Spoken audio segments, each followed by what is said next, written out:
No exagero si dic que aquest vídeo que esteu a punt de veure és un dels millors vídeos d'octubre. És més, no exagero si dic que aquest és el millor vídeo que poden veure avui els 7,5 milions de catalanes i catalans que diuen que som. Ja sé que tots tenim feina i que tenim capítols endarrerits de les nostres sèries preferides, però us ben asseguro que els propers 45 minuts no tenen res a envejar a Joc de Trons, Better Call Saul o fins i tot El Soprano. És tan bona la història que avui els diaris de paper l'estan amagant i no se'n troben ni rastre a les seves portades. Aquest home, de nom Josep Costa, fa 36 hores que està fent saltar pels aires el sistema. Us poso un minut d'informació de context i us deixo gaudir de l'espectacle. El novembre de 2019, poc després de les sentències del procés, el Parlament de Catalunya va aprovar per majoria absolutíssima dues mocions, una a favor del dret d'autodeterminació i l'altra contra el rei Felip VI. Però això no va agradar gens al Tribunal Constitucional i la Fiscalia va denunciar el llavors president del Parlament, Roger Torrent, i 3 membres més de la mesa, Eusebi Campdepadrós, Adriana Delgado i Josep Costa. Doncs ahir va començar el judici i Josep Costa està dinamitant en directe i davant de tothom tot l'entramat. Costa, que és advocat de professió, porta mesos posant contra les cordes tot el procediment. Fa un any es va negar a presentar-se a fer la primera declaració i va fer un vídeo dient «No reconec l'autoritat del TSJ per jutjar cap acord del Parlament». Al cap d'uns dies va ser detingut i portat a la força al jutjat. A partir de llavors, Costa es va dedicar a posar contra les cordes al tribunal i va aconseguir que no un, sinó 2 jutges fossin apartats del cas per no ser imparcials. Per entendre'ns, per ser més ultres que la cabra de la legió. Ahir, finalment, va començar el judici, però Costa encara tenia un parell de rocs a la faixa. Primer, com que ell és advocat, va demanar poder-se defensar ell mateix. Tots els que hem vist pel·lícules d'advocats sabem que quan un acusat anuncia que es defensarà ell mateix, tothom a la sala es queda amb cara de sorpresa. Doncs això va fer ahir Costa, malgrat que els jutges van intentar, inútilment, aturar la jugada. Al llarg dels 38 minuts i 53 segons següents, Costa va fer un al·legat impressionant digne d'una pel·lícula de Hollywood. Gaudireu moltíssim escoltant cada paraula. Però malgrat l'enorme potència i la importància del seu al·legat d'ahir, els diaris de paper d'avui no en diuen ni una paraula a les seves portades, ni El País, ni El Mundo, però tampoc La Vanguardia, El Periódico o el diari Ara. Només el diari El Punt va fer esment a portada. Avui al matí, per acabar de fer esclatar fins a l'última pedra del judici, Costa arriba al jutjat i, per sorpresa, anuncia que no reconeix el tribunal. Tot seguit, agafa el maletí, s'aixeca i fot el camp. A octubre creiem que el que ha fet Costa té una dimensió històrica. Jutgeu vosaltres mateixos. A continuació posarem els 2 minuts de vídeo on es veu com avui marxa del tribunal i després posarem la declaració d'ahir completa. Havíem pensat fer-ne un resum, però creiem que cal gaudir de l'espectacle sense cap interrupció. Comencem!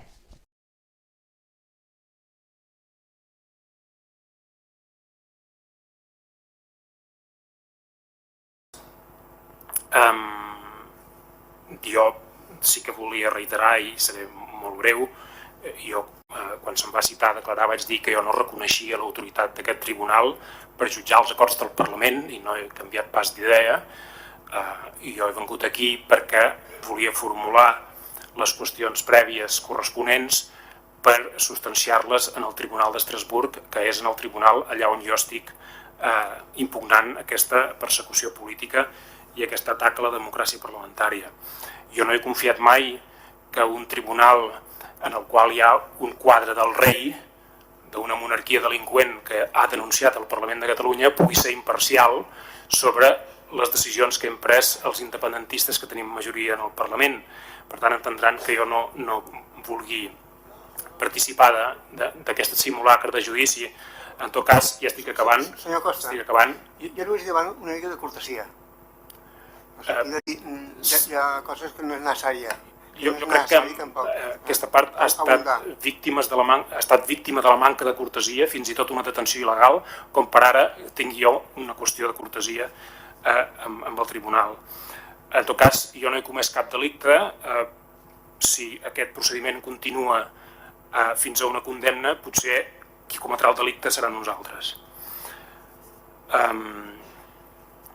Jo he estat exercint fins a aquest moment els meus drets com a lletrat, exercint el dret a la defensa, per poder portar aquest cas fins al Tribunal d'Estrasburg. En exercici del dret de defensa els vull comunicar que no he proposat cap prova, no tinc intenció d'interrogar cap testimoni, no he presentat escrit de defensa, per tant no tinc intenció de fer conclusions i per tant com a lletrat no participaré més en aquest judici i en qualitat d'acusat faré ús del meu dret a estar absent d'aquest judici. Moltes gràcies.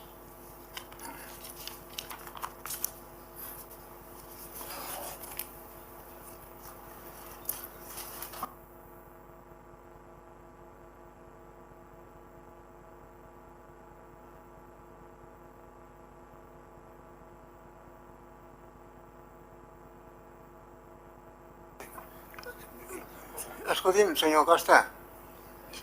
No contesta.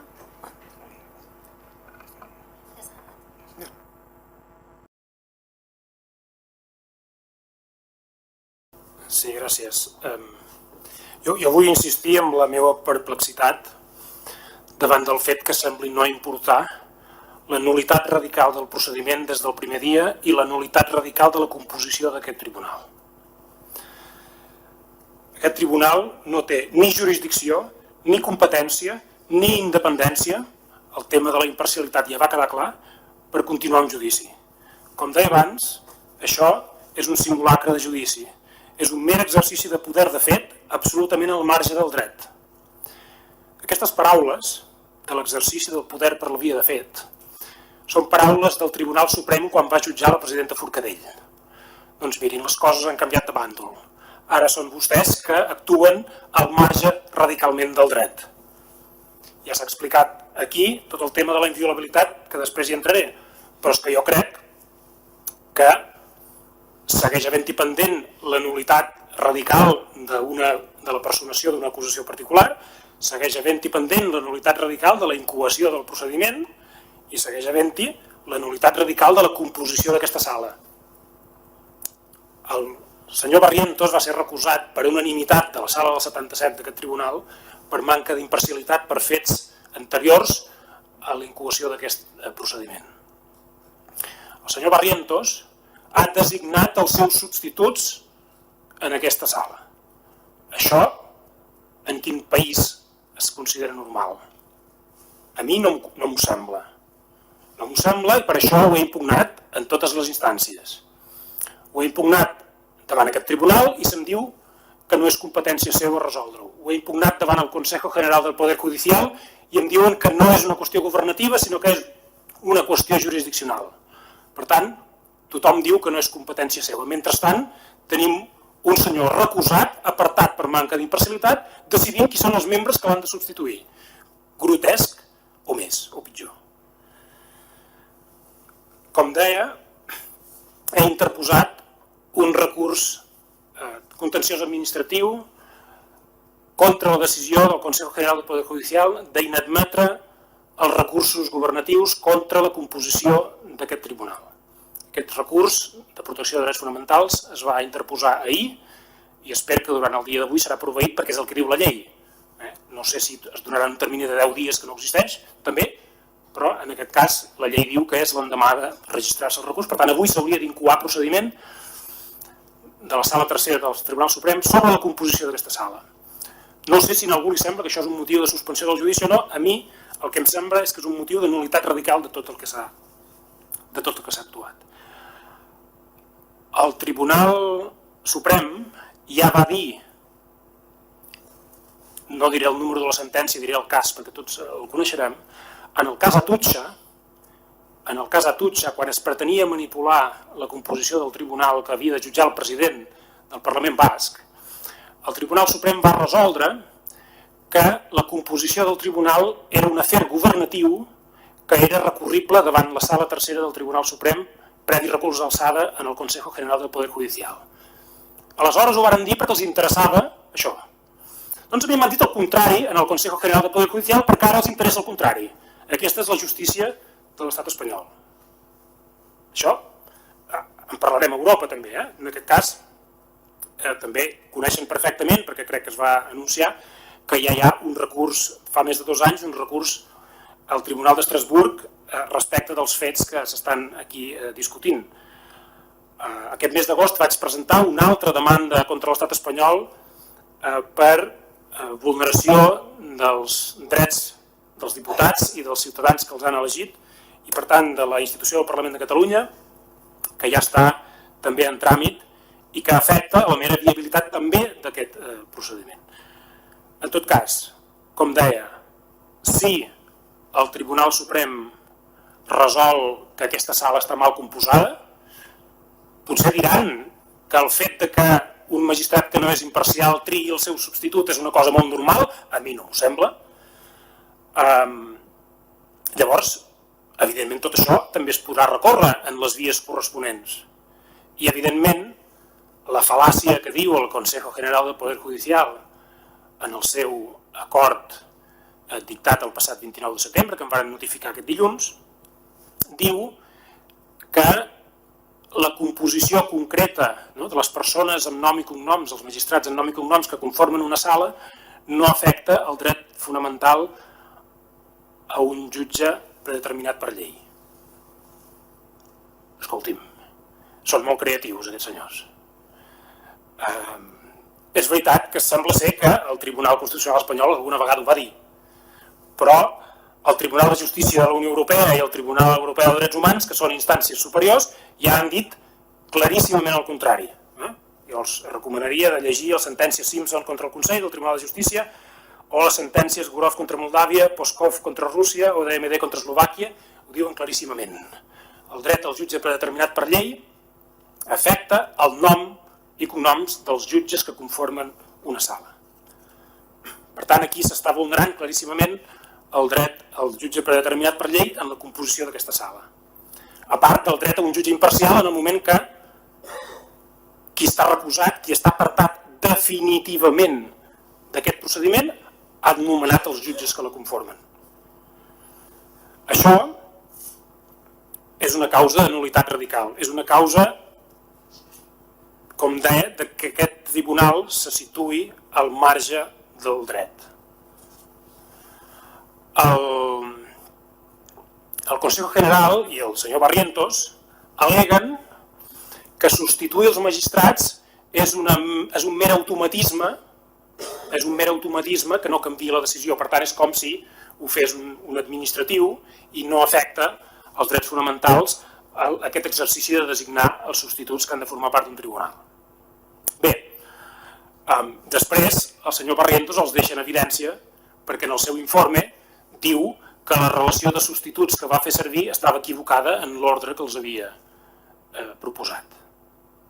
Ell mateix ho admet, deu admitir, ho diu així, que s'ha equivocat en l'ordre de prioritat dels jutges substituts. Diu, però no passa res, perquè els altres dos que hi havia en la llista no estaven disponibles.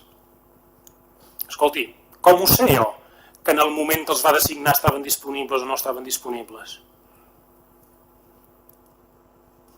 En el Consejo General del Poder Judicial i a mi en aquest procediment se'ns ha donat uns certificats del 8 d'agost o del 9 d'agost dient que aquests jutges, aquests magistrats substituts tenien senyalaments per aquestes dates.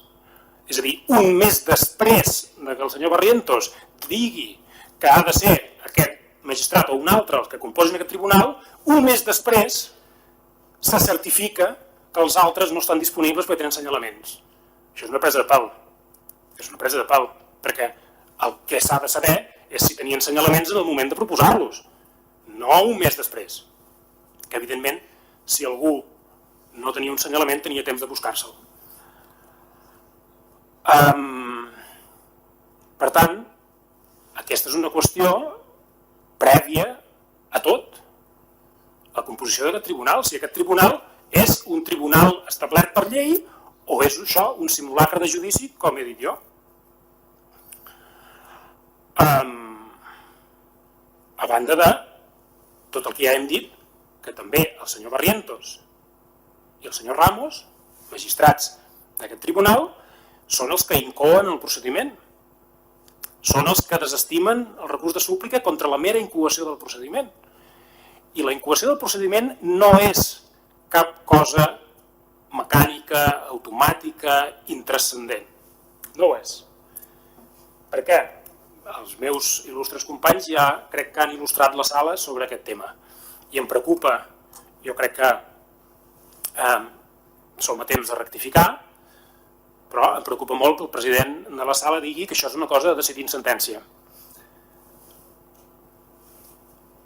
La inviolabilidad se configura, por tanto, como un límite de jurisdicción que tiene carácter absoluto, en la medida en que impide la apertura de cualquier clase de proceso o procedimiento que tenga por objeto exigir responsabilidad a los miembros de la Cámara por opiniones manifestadas y votos emitidos en el ejercicio de sus funciones.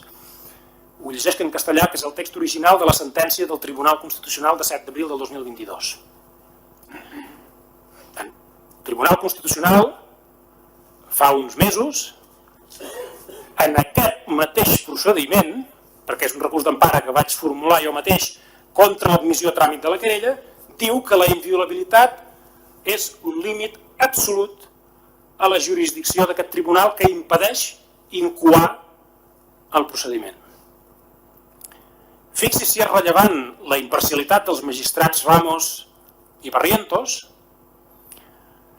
que en la interlocutòria que admet a tràmit la querella no hi ha ni una paraula a parlar de la inviolabilitat parlamentària. Ni una paraula. Com no hi ha ni una paraula de la inviolabilitat parlamentària en la querella del Ministeri Fiscal. Per tant, els magistrats que van admetre la querella que dona lloc en aquest procediment prenen una decisió de la màxima transcendència processal, que és sobre la mateixa viabilitat de l'existència d'aquest procediment des del dia 1, que contradiu la jurisprudència del Tribunal de Drets Humans d'Estrasburg de manera radical. I aquí ens sembla normal continuar amb aquest procediment, amb aquest simulacre de judici, com si res no hagués passat. Doncs no, hi ha uns senyors que han estat recusats perquè no són imparcials, perquè ja tenien preconcebut el resultat d'aquest procés, com a mínim tenien preconcebuda una cosa, que és que els aquí presents no gaudien de la prerrogativa de la inviolabilitat. Ho tenien tan preconcebut, tan prejutjat, que no hi varen dedicar ni una paraula a justificar-ho. I després ens trobam en què se'ns diu, en aquest acte, que això és una qüestió a decidir en sentència. Doncs jo tornaré a insistir en que això no es pot diferir en el moment present. No podem continuar aquest judici sense resoldre aquesta qüestió. S'han citat moltes coses sobre la inviolabilitat i ara he anat a parlar una mica de la inviolabilitat perquè és l'objecte central de la decisió d'admetre tràmit de la querella que s'adopta per uns jutges contaminats que tenen una concepció feta ja del resultat d'aquest procediment. I segurament tenen una decisió presa sobre l'aplicació o no de la prerrogativa de la inviolabilitat doncs perquè ja han jutjat altres vegades a la mesa del Parlament i els sembla normal jutjar a la mesa del Parlament, els mateixos magistrats, fins al punt que ja no els sembla necessari de justificar-ho. Doncs miri, ho han de justificar. Els meus companys han llegit algunes sentències del Tribunal d'Estrasburg, jo en duc alguna altra, que és també d'interès. La sentència de 17 de desembre de 2002, A contra el Regne Unit, que diu que el Tribunal d'Estrasburg, Tribunal de Drets Humans, conclou que la immunitat parlamentària que gaudeixen els diputats persegueix l'objectiu legítim de protegir la lliure discussió en el Parlament i mantenir la separació de poders entre el legislatiu i el judicial. Separació de poders és la paraula que hauríem de parlar-ne alguna mica més en aquest tribunal. S'ha citat, crec, el meu il·lustre company, la sentència Caraxoni contra Hongria, que parla de l'autonomia del Parlament, que diu que l'autonomia del Parlament representa que el Parlament té el dret, amb l'exclusió d'altres poders de l'Estat, a regular els seus afers interns, la seva organització interna i la composició dels seus òrgans. Això vol dir, també, que qualsevol sanció, qualsevol qüestió jurídica, qualsevol qüestió que es pugui suscitar com a límit, per exemple, a la llibertat d'expressió, s'ha de suscitar en els òrgans parlamentaris amb exclusió de qualsevol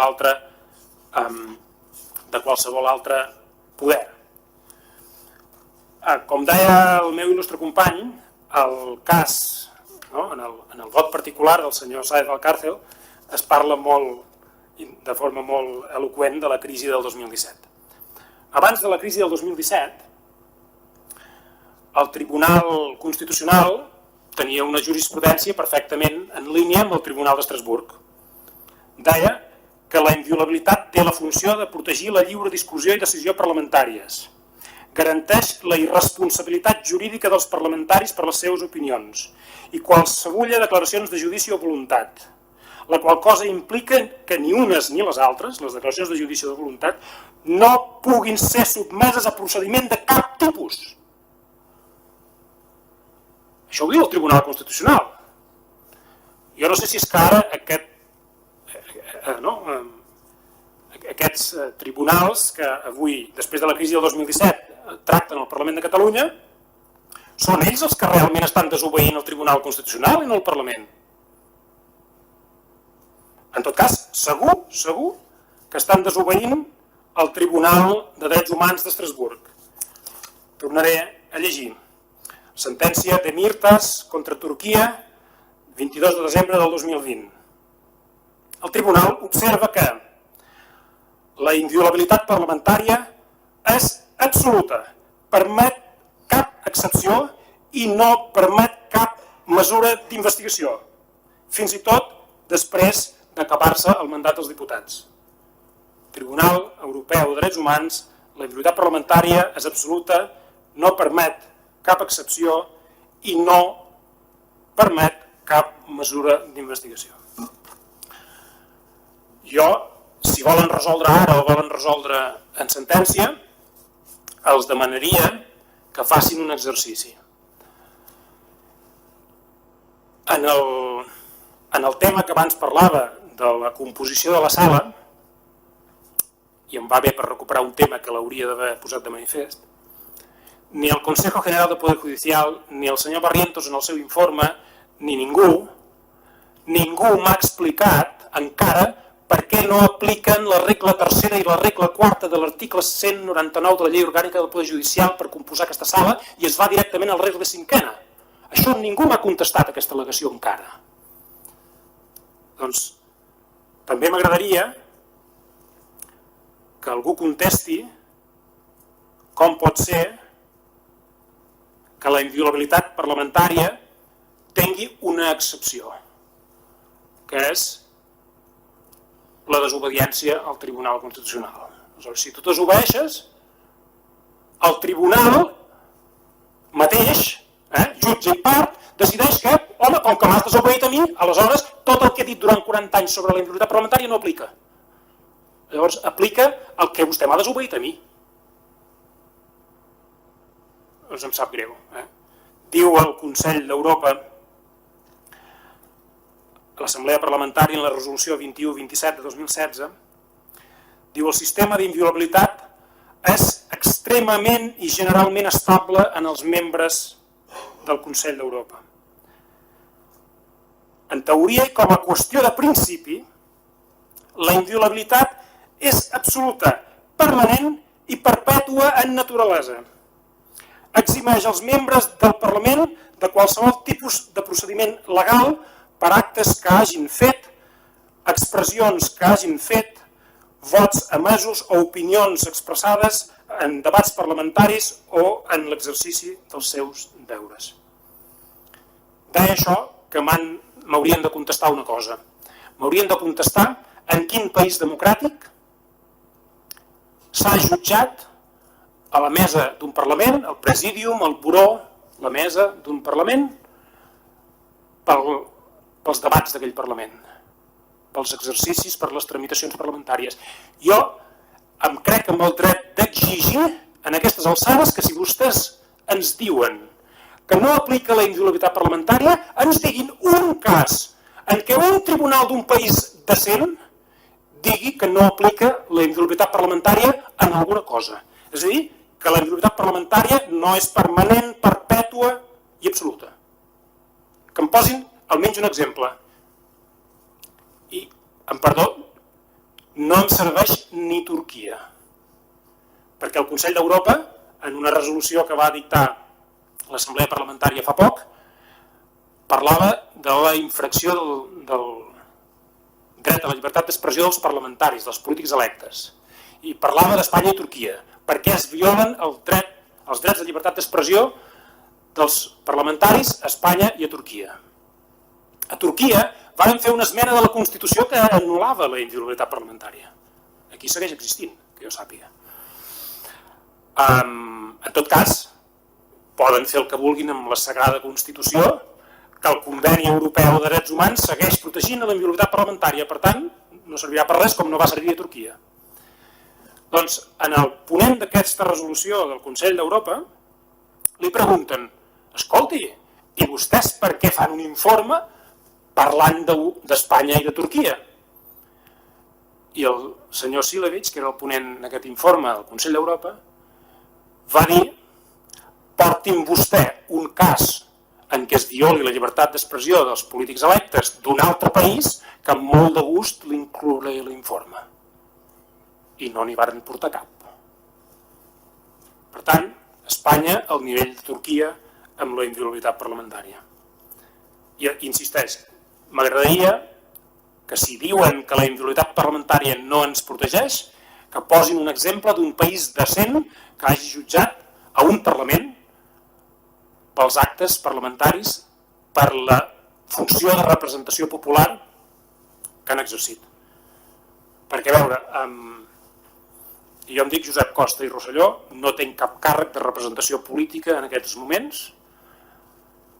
La inhabilitació que se'n pugui derivar d'aquest procediment m'és perfectament indiferent, perquè m'inhabilita per càrrecs dels quals ara mateix no en tenc cap, però em preocupa una altra cosa, a mi no se'm jutja com a Josep Costa. Aquí el que s'està jutjant és l'activitat del Parlament. No s'està jutjant el molt honorable president, a la il·lustre secretària i a l'il·lustre secretari que érem membres de la mesa del Parlament la passada legislatura. S'estan jutjant els actes del Parlament, els acords dels òrgans del Parlament. Per tant, nosaltres som simples peces en un engranatge que és la representació del Parlament. Ara llegiré una cosa que crec que també és necessari de recordar. Diu l'article 55 de l'Estatut que el Parlament representa el poble de Catalunya, que el Parlament exerceix la potestat legislativa, aprova els pressupostos de la Generalitat, controla i impulsa l'acció política del govern i és la seu on s'expressa el pluralisme i es fa públic el debat polític. S'expressa el pluralisme i es fa públic el debat polític, sempre i quan sigui del gust del Tribunal Constitucional, sembla. Això no ho diu l'Estatut, però ara sembla que l'expressió del pluralisme i del debat polític amb permís del Tribunal Constitucional, sempre. Després, l'apartat 3 diu una frase que és la més curta i la més important. El Parlament és inviolable. I el Parlament és inviolable no només pel que fa a la inviolabilitat dels membres del Parlament en un moment determinat i quan han deixat el càrrec. El Parlament és inviolable com a institució. I segons la doctrina, crec que tots la coneixem, la inviolabilitat de les cambres parlamentàries és el concepte sobre el qual pivota la separació de poders. Si no hi ha inviolabilitat parlamentària, no hi ha separació de poders. Si no hi ha separació de poders, no hi ha democràcia. Aquí ens hem sentit, fa molts anys que tothom ens alliçona que sense lleis no hi ha democràcia, que sense estat de dret no hi ha democràcia. Doncs miri, sense separació de poders no hi ha democràcia. I és un escàndol que estiguem aquí 4 persones que no som 4 persones individualment, que són persones que ens va elegir la majoria del Parlament de Catalunya que representa el poble de Catalunya per defensar les idees del poble de Catalunya. I els magistrats, que em perdonin, no tenen dret a interferir amb el que vota el Parlament de Catalunya. si hi ha un règim de separació de poders. Ara els vull llegir una cosa que és una mica anecdòtica, però que em fa gràcia recordar-la. Bé, senyor Costa, no podem estar hores i hores. Bé, és que Ja entenem la seva posició. la cosa dona molt de sí, és a dir, jo crec que la cosa, encara em queden coses per dir. Però concreti. Vull concretar amb una cosa que és rellevant.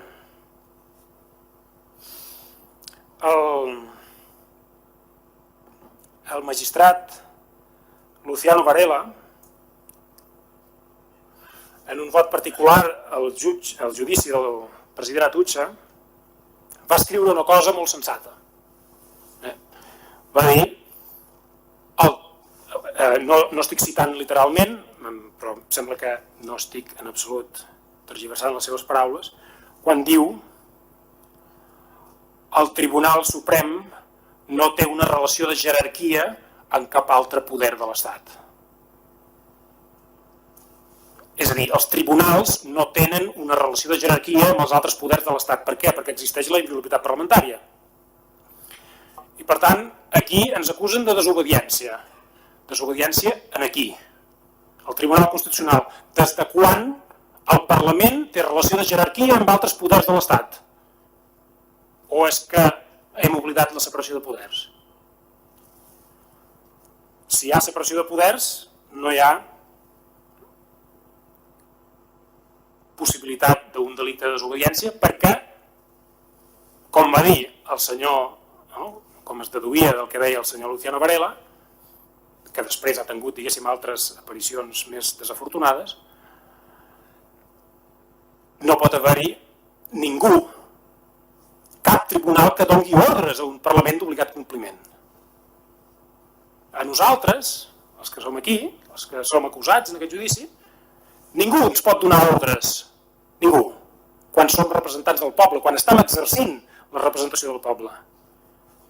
No sé si hi ha una idea, és una idea que potser està una mica oblidada, però com la inviolabilitat parlamentària també és una cosa del segle XVI que avui n'hem de tornar a parlar. I el senyor, l'advocat general de la Unió Europea, va dir que, malauradament, la progressió de la democràcia a Europa no era tan lineal com per pensar que la inviolabilitat ja era una cosa del passat, sinó que en el present n'havíem de tornar a parlar. Doncs hi havia una cosa també en els orígens del parlamentarisme que era la prohibició del mandat imperatiu. La prohibició del mandat imperatiu diu que no es poden donar ordres mai, sota cap concepte, a un parlamentari. Ara el Tribunal Constitucional diu, però jo sí. El Tribunal Constitucional, ara potser algú al·legarà que tot això jo ja ho he al·legat en el Tribunal Constitucional i el Tribunal Constitucional ja m'ha dit que no ho aplica. Aleshores aquí tenen un repte vostès. Tenen un repte. Demostrar la independència. He dit que aquest tribunal no té jurisdicció, ni competència, ni independència. El repte seria demostrar que tenen independència. Demostrar que la sentència que han dictat els denunciants en aquesta causa, ho tornaré a dir perquè és una mica friqui, la sentència que han dictat els denunciants en aquesta causa diu que no ens protegeix la inviolabilitat parlamentària. Vostès estan vinculats per aquesta sentència? Si vostès estan vinculats per la sentència del Tribunal Constitucional que diu que a nosaltres no ens empara la inviolabilitat parlamentària, no són un tribunal independent. O m'ho poden justificar d'alguna manera. Si vostès no es poden desviar del que ha dit el Tribunal Constitucional en aquesta causa, en aquest procediment, no són un tribunal independent. I això no és una ocurrència meva. Llegeixin Pavlov Kalchik contra Croàcia del Tribunal de Drets Humans d'Estrasburg. Els explica que els òrgans judicials, per ser independents, també han de ser independents dels seus òrgans superiors, dels òrgans jurisdiccionals que tenen per damunt.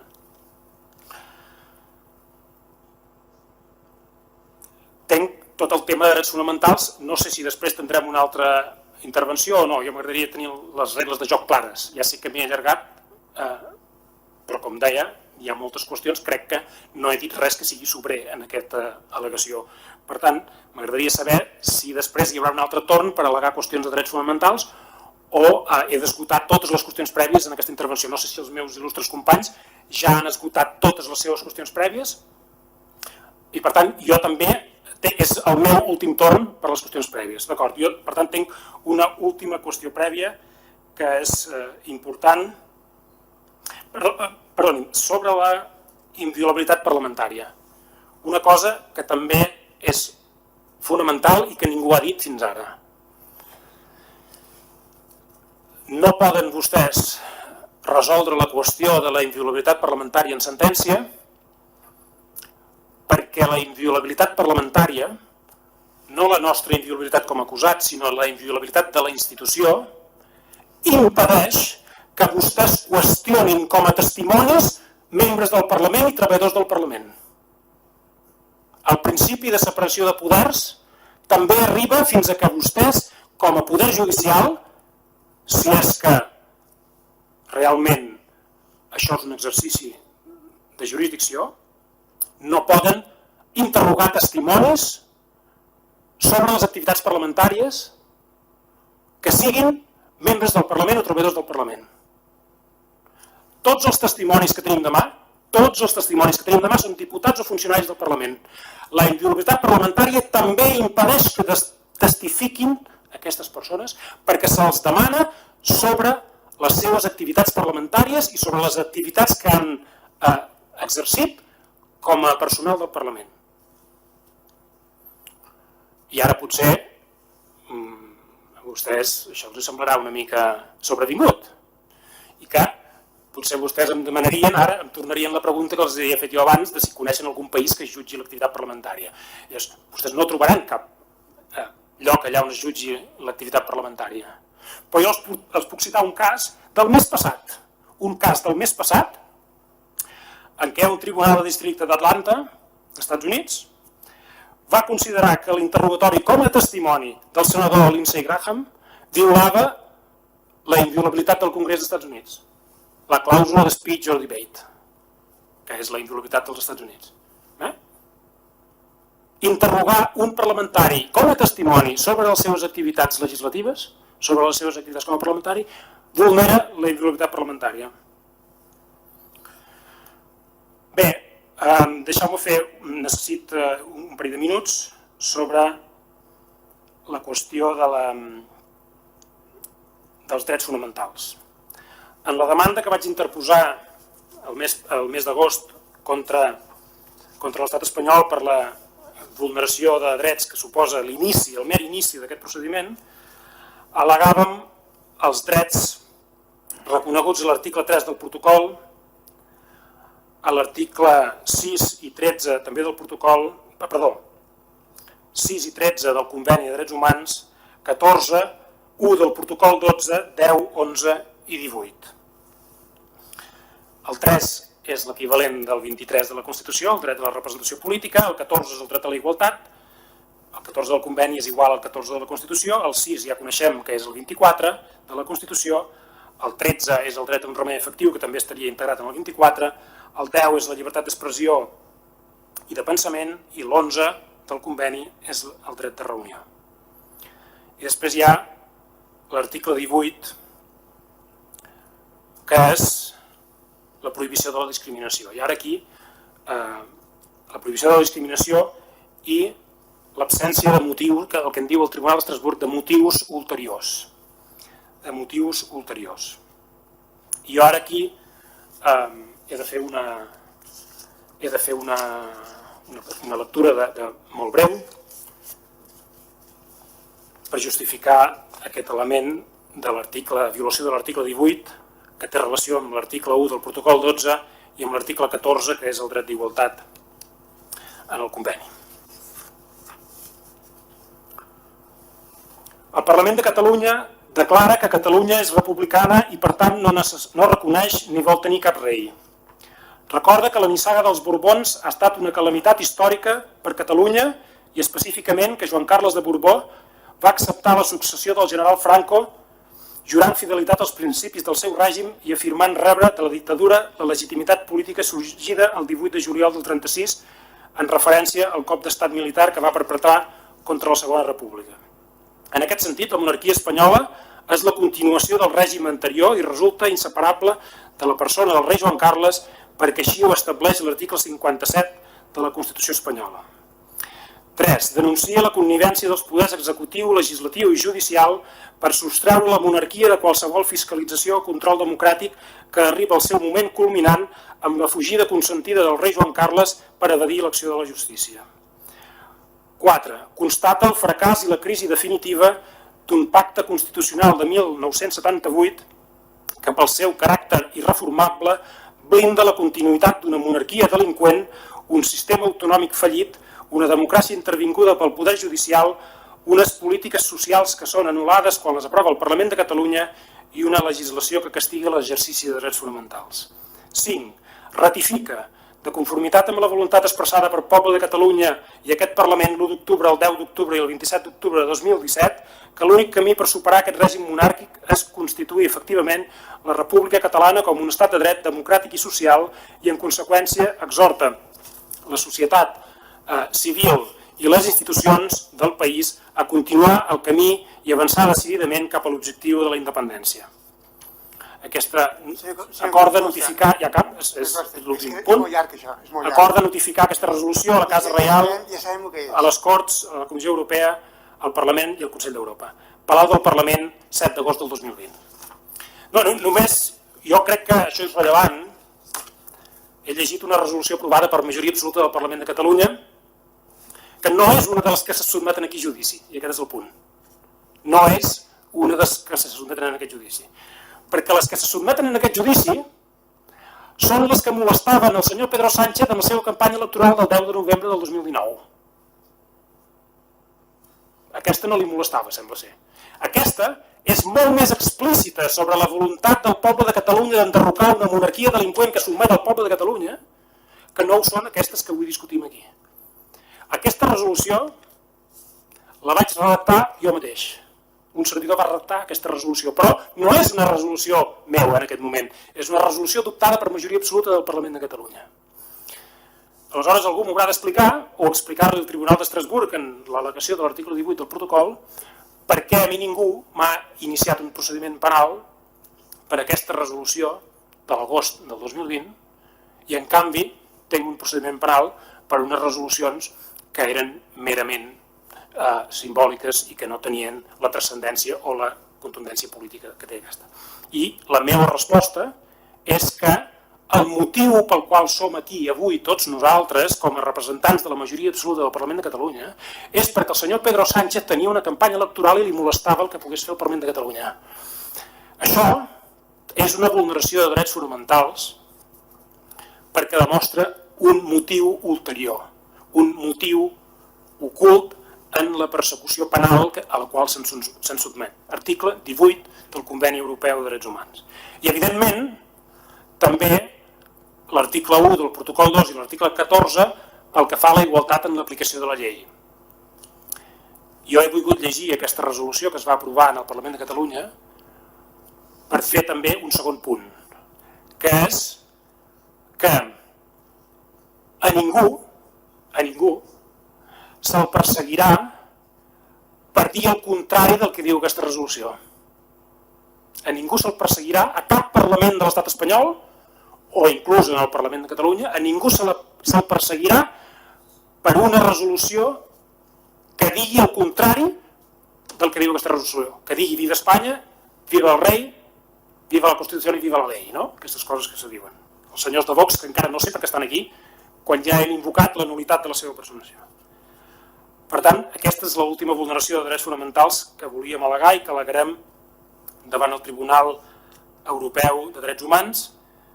I ja és tot. Només simplement recordar, crec que ja soc respectuós amb els membres de la sala, en el sentit que aquí hi ha una qüestió que obsta a la continuació d'aquest procediment, que no podem dilatar més la seva resolució, que és la nul·litat